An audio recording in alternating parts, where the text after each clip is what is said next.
The earth in Kijijicha Urefu had forgotten how to be soft. It was all cracks and dust. The sun was a hot, white coin nailed to the sky. For months, no rain had fallen. The great river that sang behind the town was now just a quiet, muddy trickle. The crops in the field were thin and brown, like old bones. But the people of the town were proud. Their chief, Obasi, was proudest of all. He would stand at the edge of the dry river and say, "We are the people of the heights. We do not bend, we do not beg. This drought is a test, and we will pass it alone." The people, though their stomachs were tight and their throats were dry, nodded. They were too proud to send messengers to the neighboring villages for help, asking for help or showing weakness. So they saved their last drops of water and tried to look strong. One evening, as the terrible heat eased just a little, a stranger came to the town. She was an old woman. Her skin was like one leather, and her back was bent. Dust covered her from head to toe. Her clothes were simple rags. She carried nothing but a walking stick and a small dry gourd tied to her waist. She walked slowly to the town square, where people were sitting, too tired to talk much. She looked at the faces around her. "Good people," she said, her voice rough from the road. "My journey has been long. The sun has been cruel. Could you spare a little water for an old woman? A corner to rest for the night?" The people looked at her. They saw no wealth. They saw no strength. She was not a trader with goods. She was not a storyteller with news. She was just a tired old woman. In their own suffering, they saw no reason to share their little. A woman waved her away. "We have nothing for beggars. Our own children are thirsty." A man nodded. "Why help you? You can give us nothing in return." Chief Obasi watched from his chair. He said nothing. His silence was permission for the town to be rude. The old woman's shoulders slumped lower. She turned slowly, looking for one kind face. Near the old well, a young girl named Ebele was scraping the last muddy water into her small pot. She had heard it all. She saw the deep tiredness in the stranger's eyes. Ebele felt a pinch in her heart. It was not a big feeling, just a small, clear thought. This is wrong. While her mother wasn't looking, Ebele picked up her own personal cup, a small calabash half full of the clean water she had saved for herself. She walked up to the old woman. "Here, grandmother," Ebele whispered, holding out the cup. The old woman looked at her surprised. Her eyes, deep and dark, studied Ebele's face. She took the cup and drank the water slowly, as if it were the finest medicine. She handed the empty cup back. "Thank you, child. The road has stolen my strength. Is there a place, any place, where these old bones can lie down?" Ebele thought. She knew her parents would say no if she brought the woman to their busy house. But then she remembered the old hut at the edge of their farm. It was used for storing tools, but one corner was empty. "Come with me," Ebele said. She led the woman to the small round hut. It was dusty inside, but it was shade. The old woman thanked her again. Then she did something strange. She untied the dry gourd from her waist.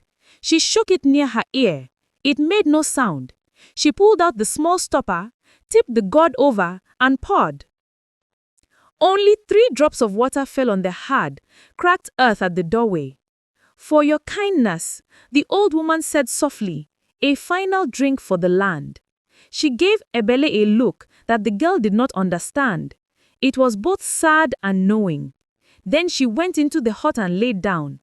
Ebele went home, where her mother scolded her for wasting water on a useless stranger. In the morning, the old woman was gone. She had vanished as quietly as she came. But when Ebele went to the hut to check, she stopped, her mouth open. Where the 3 drops of water had fallen, a vine had grown. Overnight! It was thick and green and healthy, unlike anything in the whole dry valley. On the vine was a single fruit, large and golden yellow. Ebele ran to get her parents. They came, and their eyes went wide. The news shot through the town. Soon the whole village stood around the little hut, staring at the impossible vine. Chief Obasi pushed through the crowd. "A magic fruit," he declared. "Perhaps it is filled with water." He ordered Ebele's father to pick it and bring it to the square. With great ceremony, the chief cut the fruit open himself. There was no juice, no pulp. Inside, nestled in a dry husk, were dozens of small, smooth pebbles. They shone dully in the sun, like wet stones from a riverbed. The crowd let out a disappointed groan. Pebbles! Someone shouted. Useless! Another said. People started to walk away, grumbling. Ebele, however, reached into the fruit and took one pebble. It was cool in her hand. Feeling confused and a little silly, she walked back to her family's house. Her empty water jar stood by the door. Without thinking, she dropped the small pebble into it. A soft sound came from the jar. Ibele looked in. The pebble was gone, and the jar was now full to the brim with clear, cool, fresh water. Her heart leaped into her throat. She dipped a cup in and drank. It was the sweetest, coldest water she had ever tasted. "Mama, Baba, come!" she cried. When her parents saw, their shock turned to joy. They ran back to the square shouting, "The pebbles, they make water!" At first, no one believed them. Then Ibele's father showed them. He dropped a pebble into a dry cooking pot and it filled with water instantly. The town went from disappointed to wild in a heartbeat. It was not a happy wild. It was a desperate, grabbing wild. All thoughts of pride and order vanished. People rushed at the fruit, hands clawing, fighting to grab as many pebbles as they could. A fight broke out. A woman screamed. Chief Obasa's voice boomed over the noise. "Stop! This magic is a gift to the whole town. These pebbles belong to everyone. Bring them to me. I will keep them safe. I will share them fairly." Slowly, breathing hard, people pulled back. They were ashamed, but their eyes were still hungry. They handed over the pebbles. Chief Obasi counted them. There were 53. He put them in a strong wooden box and carried it to his house. Each family would get one pebble per day. This will solve all our problems. And for a little while, it did. People got their pebble, dropped it in their biggest pot, and had water for drinking, cooking, and a little for washing. The fear of the drought lifted. But then things began to change. One man said, "Why should I only fill one pot? I have 3 children. I need more." He begged the chief for an extra pebble, and because the man was his friend, the chief gave it. Then a woman said, "If we have any less water, why be dirty?" She used her family's water to fill a whole tub for a bath, something no one had done for months. Others saw her and wanted the same. People stopped being careful. They stopped thinking about the dry river or the dead crops. They thought only of the pebbles in the chief's box. They argued over who deserved more. They forgot about the old woman. They forgot about Ibele's kindness that started it all. They only saw the magic. Ibele watched this. She felt uneasy. She went to the old hut every day. The vine was still green, but it was not growing. It looked still. As people became more greedy, she saw the first yellow leaf appear. She went to Chief Obasi. "Chief," she said respectfully, "the vine is getting sick. Maybe we are using the gift wrong. The old woman gave it for kindness. Maybe we should plant the vine or share the water more carefully." Or Chief patted her head. He was busy counting pebbles. "Child, do not worry. We have the magic under control. The vine is just a plant. These stones are the real treasure." But the box was getting lighter. 40 pebbles left, then 30, then 20. People started hiding pebbles to steal them. The sharing became unfair. The strong families got more. The weak families got less. The town, once united by drought, was now divided by magic. 10 pebbles left. The vine at the hut was now completely brown and dry. Ibele touched it, and it crumbled to dust. 5 pebbles left. The last pebble was given to a rich farmer. He used it to fill a giant trough for his cows. That night, the box was empty. The next morning, the town woke up to a new disaster. Every pot, every jar, every bucket of water made from the pebbles had turned bad. The water was there, but it was foul-smelling and bitter. It tasted of salt and rot. It was undrinkable.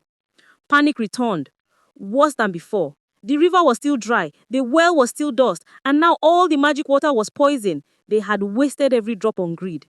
Chief Obasi sat in front of his empty house. He looked old and broken. The pride was gone from his eyes, replaced by a terrible fear. The people gathered around him, not with respect, but with anger and blame in their faces. He had no answers. He had led them to this. Then he saw Ibele standing at the edge of the crowd. She was not shouting. She was just looking at him and at the dry, broken land. The chief remembered. He remembered the girl who shared her water when no one else would. He stood up, his bones aching. "Ibele," he called, his voice rough. The crowd went quiet. "You were the only one who was kind. You were the only one who tried to warn us. What do we do now? Is there any magic left?" Ibele shook her head. No, Chief. The magic is gone. The old woman was testing us. We failed. A groan went through the people. But, Ibeli continued, looking at their desperate faces, she also showed us the first step. She was thirsty and I gave her a drink. That was all. We have to take that first step again.